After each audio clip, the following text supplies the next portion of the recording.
រសារមួយធ្លាប់តែសប្បាយរីករាយតែពេលនេះខ្លាយទៅជាទុក្ខដោយសារតែភ្លើងសង្គ្រាមហើយបងក៏ចង់សុំទោសបើសិនជាបងចេញទៅដោយមិនបានលាហើយបងសុំទោស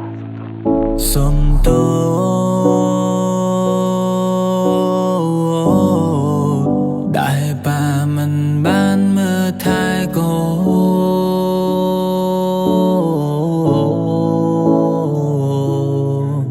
សុំទោស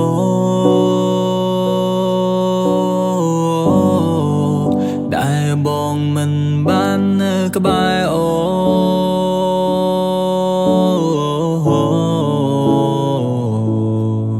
ប៉ាមិនហ៊ានសន្យាថាមើលថែតែប៉ាសន្យាថាការពារមិនឲ្យគេឈានចូលទឹកដីខ្មែរខ្លាចកូនរស់នៅវេទនាប៉ាខ្លាចបាត់ប៉ាខ្លាចបងខ្លាចកូនឈឺខ្លាចកូនយំចង់ទៅផ្ទះចង់ជួបជុំដូចពីមុនបានទេហើយអ្វីបានយើងត្រូវរត់មានផ្ទះដែរតែនៅមិនសុខចេញពីផ្ទះទៅប៉ាទៅជួបមុខមើលថែម៉ាក់ផងពេលយប់ប្រឡប់ណាកូនណា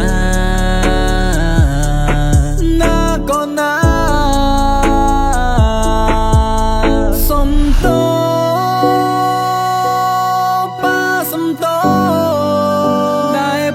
ចេញទៅមិនប្រាប់កូ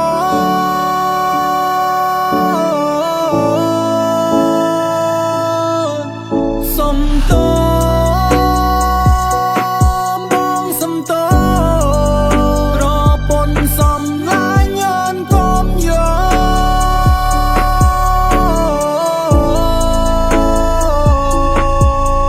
បែអូនយំមានមកសតែស្រមកបានសក់ហើយកុំខ្វល់ពីបងណាអូ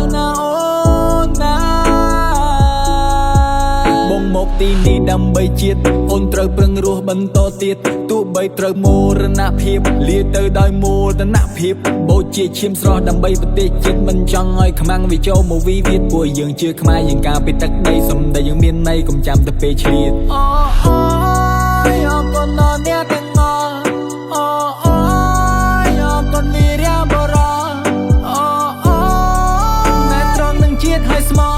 ហើយការលះបង់មួយនេះទៅធំធេងពួកយើងជាខ្មែរមិនអាចនឹងសង